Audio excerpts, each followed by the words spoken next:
I've been there. You scroll through a sea of masonry saws. The pictures look sleek, the specs promise professional grade. And you're pretty sure you've found the tool that will finally make cutting brick and stone feel painless.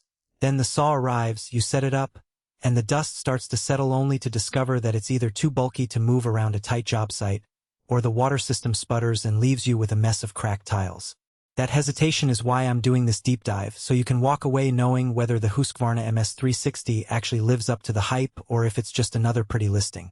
Link is in the description if you want to check the product details on Amazon. First off, let's talk about what makes a masonry saw worth the investment in the field. You're usually juggling a crew, a limited amount of time, and material that can't afford to be wasted. The biggest pain points I've heard from contractors and serious DIYers are setting up the machine quickly, keeping the blade cool and the cut clean, and being able to move the saw from one wall to the next without a whole crew of helpers. The MS360 tries to answer all three, and that's where its design choices start to matter. The biggest practical strength is the patented water management system. Unlike a lot of entry-level saws that just spray a thin mist, Husqvarna routes water directly onto the blade and the cut zone, which means you get a consistent stream that actually cools the diamond blade. In real-world terms, that translates to fewer blade changes when you're cutting through dense concrete blocks or thick pavers.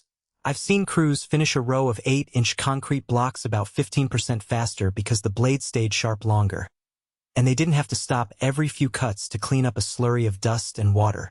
For anyone who's ever spent a half hour wiping a wet blade clean, that's a tangible time saver. Another plus is the optional adjustable stand. It's not a permanent part of the base, but when you add it, a single person can lift, pivot, and lock the saw at different heights.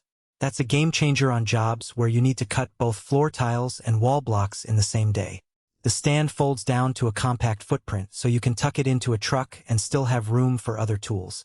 On a typical residential remodel I watched, the foreman was able to move the saw from the basement to the second floor with just one extra pair of hands instead of a whole crew. If you're a one-person operation or a small crew, that mobility is worth the extra $200 or so you'd pay for the stand. Now, let's get honest about the hidden trade-offs. The MS360 is a 14-inch saw with a 1.5 horsepower motor running on 115V. That power level is enough for most brick, paver, and standard concrete block work, but you'll start to feel it when you tackle thicker, reinforced concrete slabs or large stone pieces. The blade will still cut, but you'll notice a slight slowdown and the water pump has to work harder to keep the blade cool. In practice, that means you might have to plan a few extra minutes per cut on heavy-duty jobs, which can add up on larger projects. If your day-to-day work is mostly residential pavers and brick veneer, you'll be fine. If you're a contractor who regularly slices through 3-inch reinforced concrete, you might outgrow the MS360 quickly. Another practical weakness is the reliance on an external water source. The saw doesn't have an integrated reservoir. You need a hose or a bucket of water nearby. On a tight job site with limited water access, that can become a logistical headache.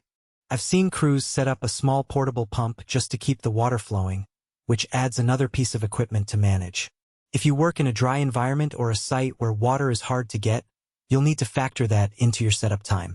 Who should buy this?